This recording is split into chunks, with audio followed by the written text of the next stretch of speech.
Before we talk about real estate, we want to start with real life because that's where everything actually begins. We're moms, wives, friends, business owners, and women navigating busy seasons just like everyone else. And this first half is exactly that. It's a catch up, a check in, and a chance to get to know us as people before professionals. Before we talk about real estate, we want to talk about real life. My name is Ashley. I'm Avery. I'm Riley. I'm Amanda. And we are the 417 Homegirl. Today we're starting our seller series. So if you've been thinking about selling or you're just curious about what the selling process looks like, this episode is for you. But to start off this episode, we're going to talk about how our week went. We haven't seen each other in a little over a week, so we have a lot to catch up on. So does anybody have anything crazy or fun that happened this past week or weekend? Any fun stories? I had a jury summons. I was And how at did jury that go? duty yesterday. It was good. I did not get chosen. I did not want to get chosen, but like I was telling the girls earlier, once I didn't get chosen, I was a little bit offended and wanted to know like why I wasn't chosen. I wish they would have given me feedback, but You're like, what can I do to improve? yeah, my how can I be feedback? a better juror next time? But that's about it for me. Anybody else have anything fun happen? I feel like so much has happened that I'm like Yeah, blank. spring break. Yeah, We had a whole crazy week. with our kids at home, and Well, we got an office. oh yeah, That's that's so exciting. exciting. How did we I figure don't out really. that? We're like, there's so much going on. What's happening? Yeah, so we have an office now. So you guys were excited to show everybody that. For me, I don't really have anything super fun. I'm just really busy. So Yeah, that's I'm how this just week's been. running on fumes. So coffee and chaos is Yeah. literally my life right now. But yeah, it's really good. Busy season is among us here. Yeah. And so this is perfect, I think, segue into the seller series because a lot of sellers like to wait until spring. And here we are. We just had the first day of spring. But first, before we dive in, did everybody have a good spring break? Your Yes. kiddos Yeah. have fun? Did you Yeah. guys go anywhere, do anything? I went to Illinois twice, but it wasn't with Twice? Yeah, I ended up. So you guys knew about the first weekend I went. It's my cousin. She's getting married, and so I was helping her with that. And then she still needed a lot of help. And we kind of lived together growing up, so she's more like my sister. Yeah. And so I went back this last weekend too. Fun. But so much driving. I love her. So much Yeah. driving. Yeah. And How far of a drive is it? it's only 4 hours, but still, like when I'm already tired, baby still doesn't sleep through the night. Like, and spring break with the kids. So Yeah. obviously just a little bit more tired than normal and still trying to like work in that. But, and I worked a ton at the salon this week. I forgot about that too. So you do hair too? Yeah. That's exciting. All of us do a little something. Yeah. So we went to Silver Dollar City. I'm trying to think of all the things. We went to Silver Dollar City. It was packed, but it was super fun. We went to all the parks. I think our weather, if you're looking to move to Missouri, just know that our weather is wild. I mean, we went from 30 degrees on Monday and 4 days later it was 90 degrees. So you just never know what you're going to get here in Missouri, but beautiful weather. So we spent a lot of time outside. Yeah, I'm just rocking and rolling over here in the real estate world, but Yeah.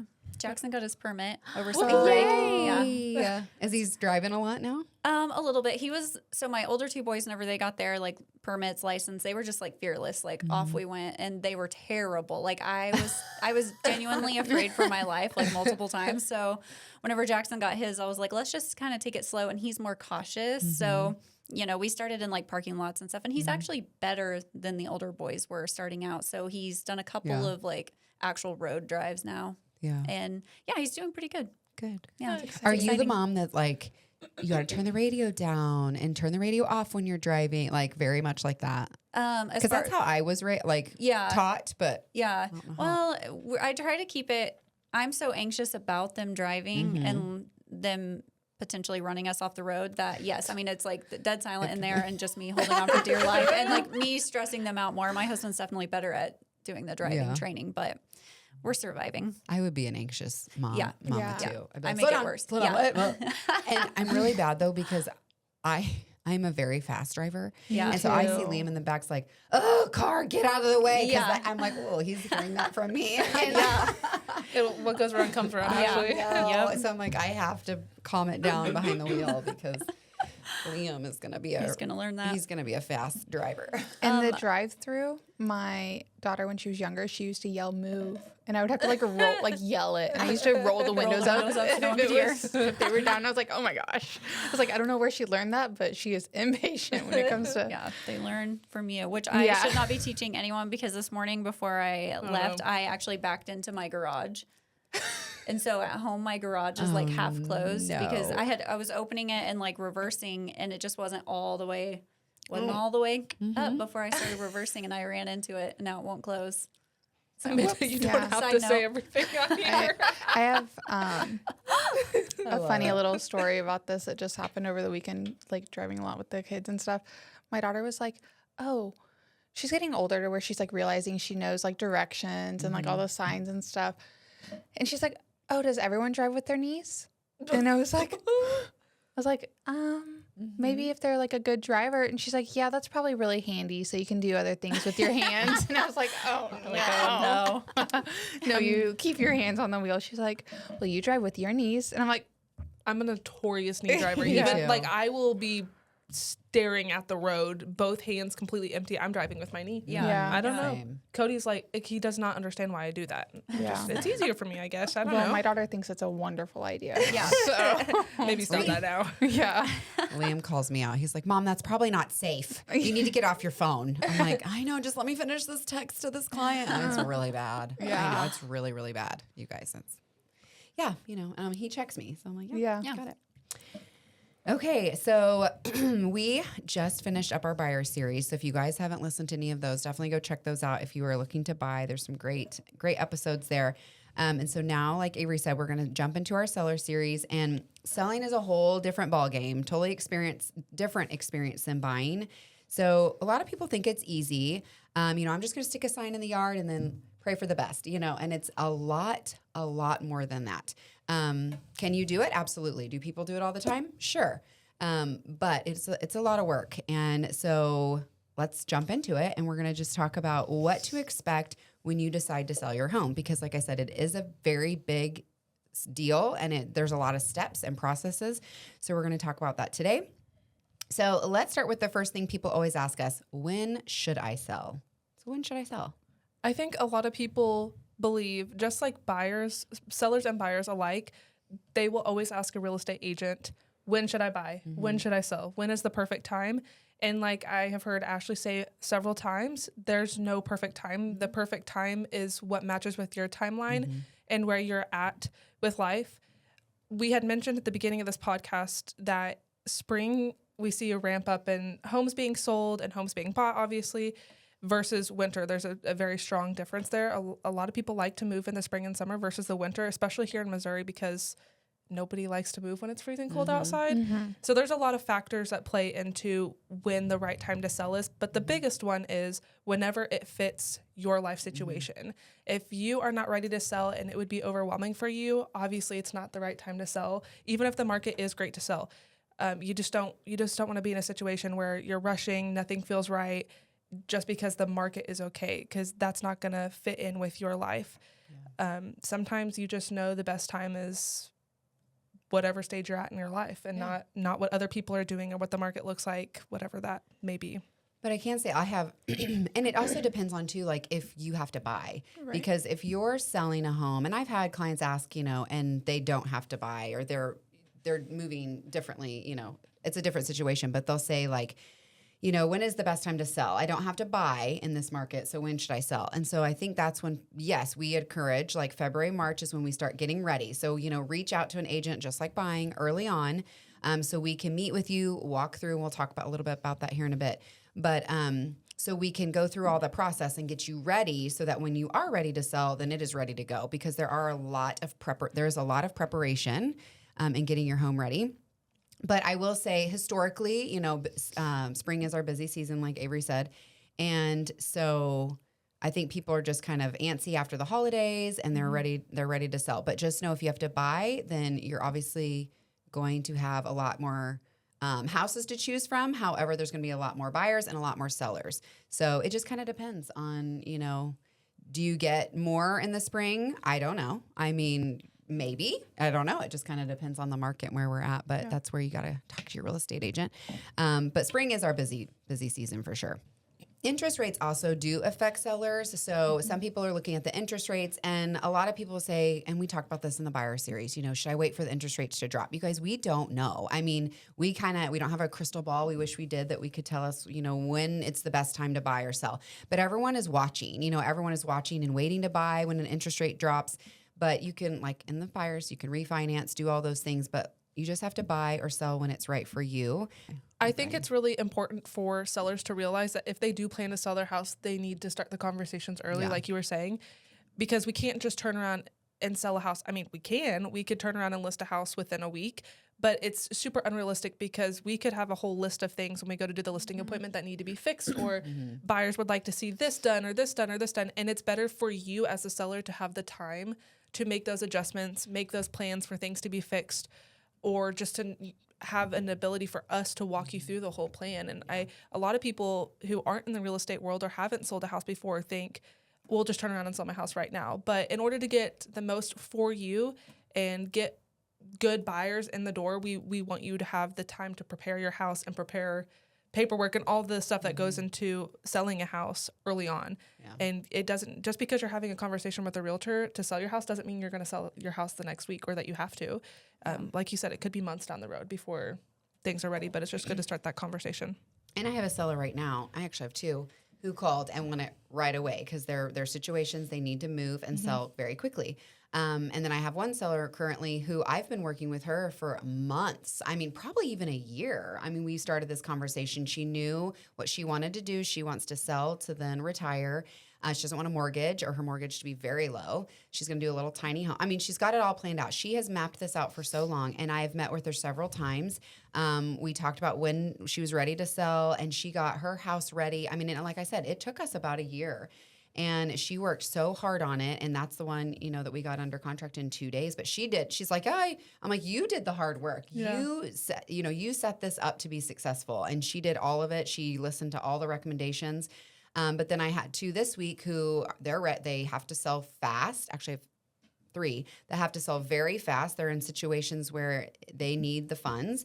So I go over quickly. I mean, and it's like a frenzy at the very end. I got to clean, I got to do all these repairs. And I mean, I went over there on Sunday for photos, and all of the baseboards and everything were off the walls. And the photographer was literally pulling in, and I was like, what's happening? So you have to have time. I mean, you just have to. And so we just couldn't take pictures of the hallway where all the boards were off, because the previous owner had painted them a blue color. And so she was trying to strip them, and so they were trying to get put back on, and it was just a rush. But we really needed that house listed as soon as possible. So sometimes homes are ready. Like I had two this week. I got a second.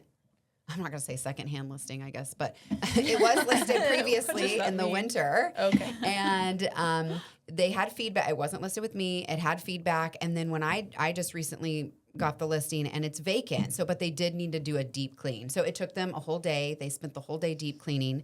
And we got photos done literally in a day. So that was also crazy to get that one listed, but they also need to sell it fast. So it just kind of depends on your situation. Yeah. But I had to meet with them all first to say if they were ready or not. Right. But so since the previous listing, he, got all new, listened to the feedback, did all of the things from the buyers previously, did it all. So that by the time I got there, I was like, perfect, you did everything. We're ready to go. Yeah. So, yeah. It just also, with your first house situation that you just mentioned, I bet because she had planned for so long that she felt pretty confident. 100%. And she knew exactly what she wanted, and she, had the confidence going into the entire process, whereas if you're rushing to do everything, you probably are nervous, you're scared, not as confident. So that's just something else to consider. And another cool thing about that one is her house down the street went up for sale right before hers did, and it was like an exact mirror image of her house with land and everything. Her house was like 200 square feet bigger. So we used that to our advantage. I called the agent. Hey, how was your showings? How was, give me some feedback. Or can you tell me anything about your offer? Where are you at, in the process? So I was able to get that, just right before we were to list. So I think that was a little lucky, but she was able to, watch the market for the whole time. And she felt so confident and so ready.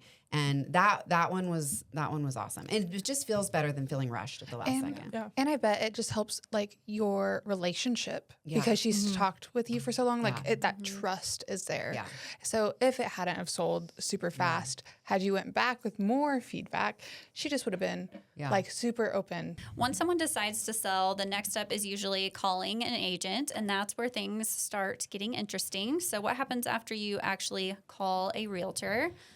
The first step is there's going to be a listing appointment. So my goal whenever I go to a listing appointment is never to just walk in and try to sell myself or get the listing. You're there to build trust, answer questions, and really kind of understand their situation and their goals. Kind of like we just talked about, everybody's goals and timelines different. And I want the sellers to feel like they're not just like hiring a realtor, but they're gaining someone who's going to guide them through the process, someone they can trust, and who's going to actually care about, the outcome. So the first thing you're going to do is walk through the house together. And I'm trying to, whenever we walk through the house, look at it through two different lenses, kind of through the lens of a buyer. Like, what are they going to see that's going to stand out? Like, what are the pros and cons, if you will?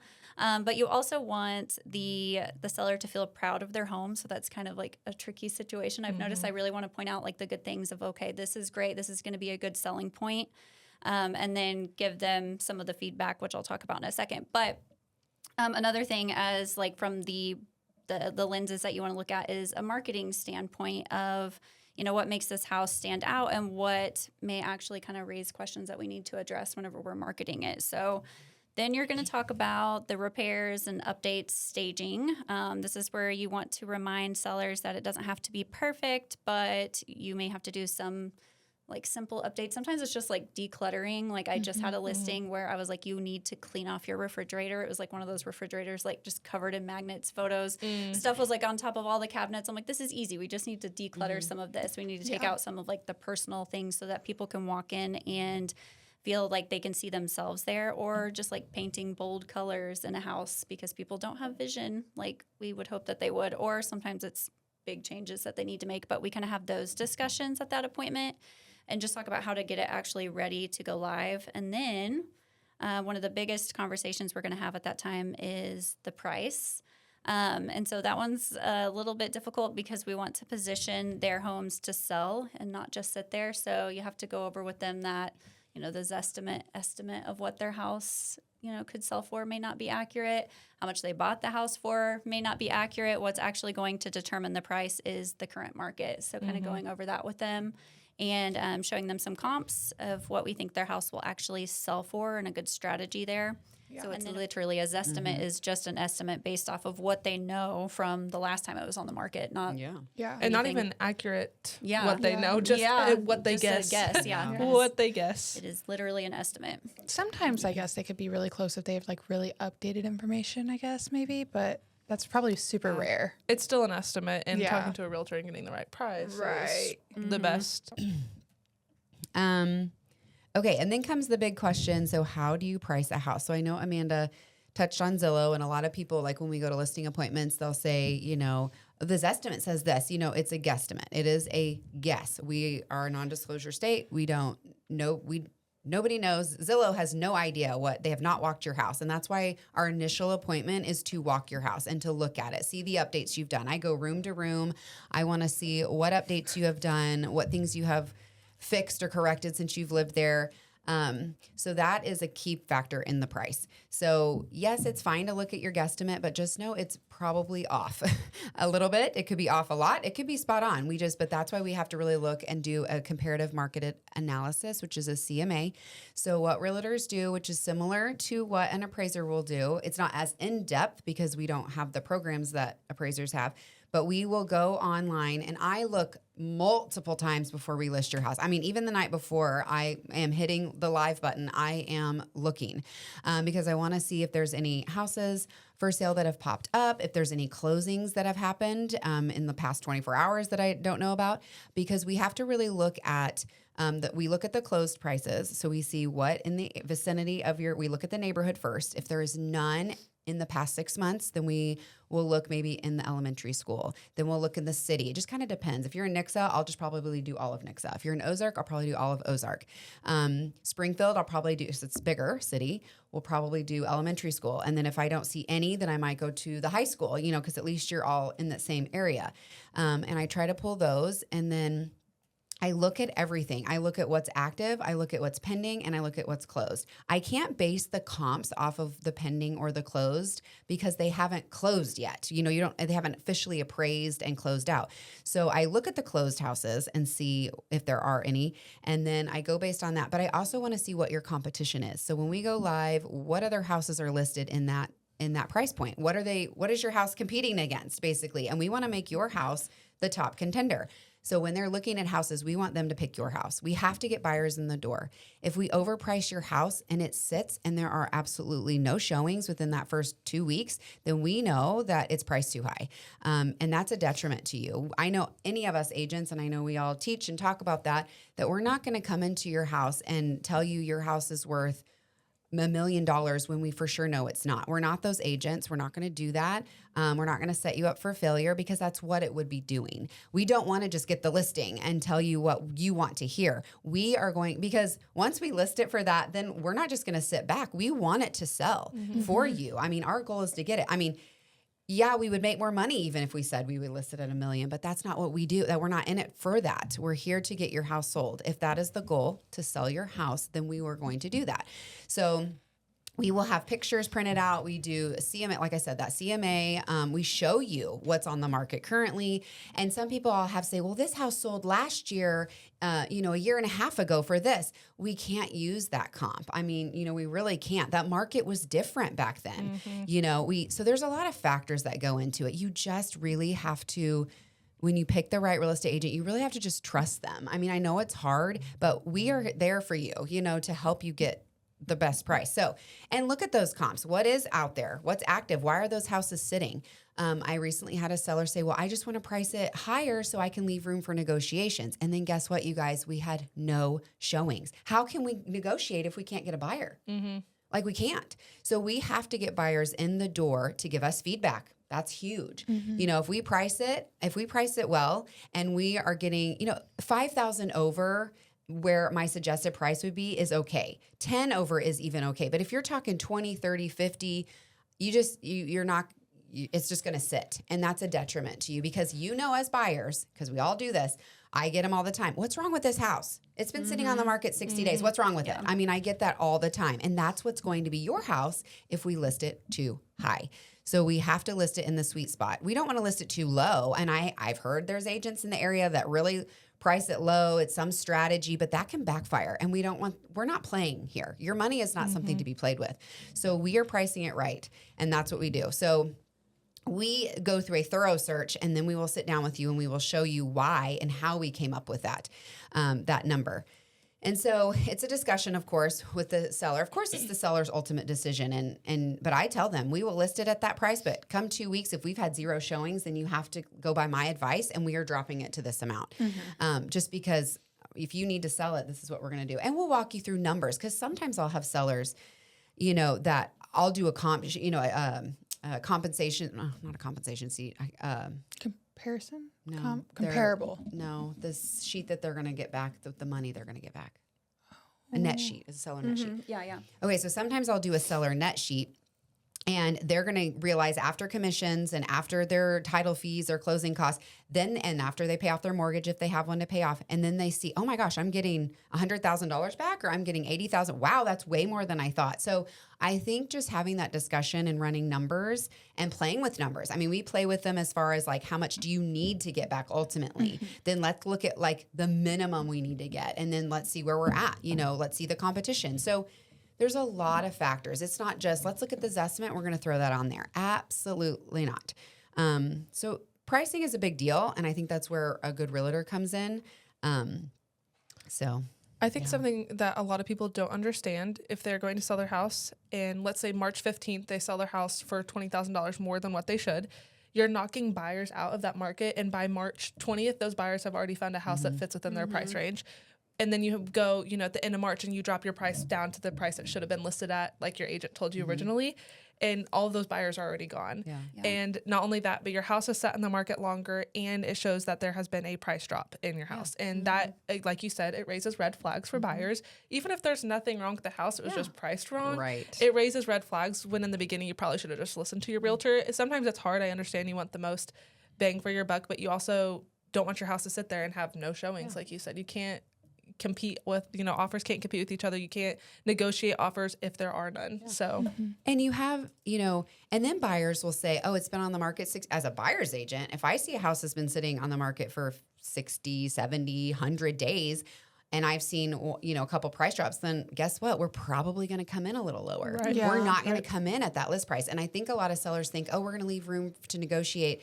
And then when you price drop, they're going to come in even lower when you could have started there and maybe got multiple offers. I mean, on some of my listings lately, we've priced it so good that we've had so many showings and offers coming in, and we'll get a really strong offer. It may not be way over, and we're not in that market right now, but we're in a market to where there are buyers, but we've got where a buyer will come in and say, okay, I'll waive inspections, or I'll do, we're getting a strong offer for a seller. We're making it easier for a seller. And that's the ultimate goal, where buyers are happy, sellers are happy, and we're getting to the finish line. So and that's what's important. that's right. And that's the thing. I had a seller once. We listed it first day. Now, this was several years ago when the market was, it was pretty good. Where houses were selling were pretty quick. Well, we listed it and we got an offer first day, full asking price, first day on the market. And they were like, he was like, this is too quick. I'm not taking this offer. What? There is a saying in real estate. It's not always true, but there is a saying that sometimes your first offer is your best offer. And it's not always true, but if the longer it sits, you don't take that offer, it's going to sit. Then what do? We have to, and so that happened with him. We got that one offer. He didn't take it, and it sat and we dropped, and then we got an offer less. And honestly, the appraisal was a mess with that one, but I mean, he should have long story short, don't just get greedy there, where it's the first day on the market. It's too fast. My house sold too fast. What? Yeah. That's I the goal. think I would, even as a real estate agent, I think I'd be like, I'd be apprehensive of the first offer, but I definitely understand where you're coming from. You can't just, if it's a good, strong offer, then take it. Who cares if it's the first one It's or the what seventh you one? asked for. Right. Like, that's what you're asking for. Yeah. That's what you wanted. Yeah. Like, they're handing it to You're you. like, sorry, I'm such a good realtor. Hey, No, sorry. no, I'm just No, like- seriously though, like this, there's a reason that, the first offer was so good, because you did price it accurately, market it correctly, all those things. So you were a That good happened realtor. with my first personal house I sold. I think we got an offer within 24 hours, and I was like, I expected it to sit on the market. The market wasn't moving super fast at this time. I fully expected it to sit on the market for at least a month. I was overwhelmed. I was like, what? I was like, no, let's take it off the market. She's like, well, we can't do that now. And I'm like, oh, okay. Well, and that's a good point too. Like, we don't have a crystal ball, like I said earlier, with like the interest rates, but we also don't eat. Like, sometimes I'm thinking, oh, this house is going to go fast, and then it's crickets for a minute, or this house is so cool. There's so many, you just don't know. But what we can do is our best of our ability is do exactly what we know to get you the best, and then we list, and then we just cross every finger and toe and just market the heck out of it. Call people, send letters, do reverse marketing. I mean, there's so many factors that real estate agents do when we list your house. We don't just stick a sign in your yard. I mean, we are working constantly. So now I'm like, I listed one this morning. I'm like, okay, I have a checklist of things. It's like 100-point checklist of things that I do once we get it listed. So there's so much, and there's money. I mean, like we've talked about before, we don't get paid till closing, so we're forking out a lot of money for ads and open house stuff, and then we've got to send out flyers, and there's so many factors that go into it. So after the price comes the part that nobody really loves, and that's getting the house ready. And I know Amanda touched on that earlier when talking about the listing appointment, and this is huge. This is probably one of the most important, if not the most important, to selling your house and getting the most money out of your house, is getting your house ready to list. Yeah. So my first seller I had, cleaning was a big part of it. The house was wonderful. Everything was great. But I just knew that if we just left it out, we probably weren't going to get any offers. And so that was big at our listing appointment. I went over cleaning, and I knew she was pregnant, and she had 3 other small children, and it was my first listing, so I probably did a lot more than I think I would have time for now. But I went over and we cleaned for like 12 hours, and it got an offer within, I think, 2 days. And it was a great house, and she was so worried about it. She's like, I don't think we can list it for this much. I'm like, no, it's worth this much, and it just needs cleaned. Yeah. That's all it needs. But And you made a good point. Like your house, going a little bit back to pricing, like your house is only worth what a buyer is willing to pay. Right. You can say like, oh, I'm going to list it for this much, but is a buyer going to pay that? right. And if it's going to be no, well, then your house ain't worth that. I Right. mean, it is only worth what a buyer is going to pay. So you have to do the work ahead of time to get it ready. Cleaning is the most important thing. Decluttering, like Amanda said earlier, decluttering is number one when you walk the house. I like to kind of, if we don't have enough time, and if it kind of depends on the situation, I'll do that, either that listing appointment, or I like to come back because it can be so overwhelming in the beginning. Right. And again, the timeline makes a difference here. But you go through and then you really go room to room, and then we're kind of staging it with your own stuff. But the biggest thing here is decluttering. You have to, I always tell clients, you know, we're not taking photos of your garage unless it's like a beautiful fancy garage that we need to showcase, but you can pack boxes. You're moving anyway. So pack your stuff up. If you're not going to use these items in 6 months, pack it. If the season's over, pack it and then put it in the garage. Box it up. People know you're moving. Yeah. Put it up in the garage. You don't have to necessarily, get a storage unit. I've had people say, I can get a storage unit. It's like, it's not, you don't have to yet. It kind of depends on how much stuff you have. And then we try to stage the area with the stuff that you have. It's hard sometimes because sometimes have different, it just is hard sometimes because if they have, a lot of big, massive furniture, and I mean, that's hard to kind of move around and stage, but you do the best you can. Decluttering is number one. So if you're listening, declutter, please. And then we'll go through and we'll touch on repairs, and we'll walk the whole house inside and out, because there's a lot of times there's things on the outside that we need to discuss. Curb appeal, things like that. Cracks in your foundation you may not have seen that we might need to get filled. Things that will probably raise flags when buyers are walking through. So talking about painting, that's a big thing. It kind of depends on the market. If you have a bright pink bedroom and you can afford and have the time to paint that, please paint that a neutral color, because you will be then known as the pink house, the pink bedroom. Buyers want to walk right now in our market. Buyers want to walk through, and if they're stepping up to the door and then they're seeing things check off, oh, I got to do that. Oh, the front door is all mangled. And we talk about that too. You need to have your front entrance spick and span. You need to clean that front door. You need to clean the patio. You need to, get it all ready, because buyers are standing there while agents are popping the lockbox. So you want them to have look how clean, like a good first impression. We don't, once I always say that it is clean and sparkly for photos, it should stay that way until we close. Right. So you just have to get it really ready and declutter. I've seen listing photos with, I mean, stuff all over the rooms. I can't even, and it distracts. It's a distraction. Yeah.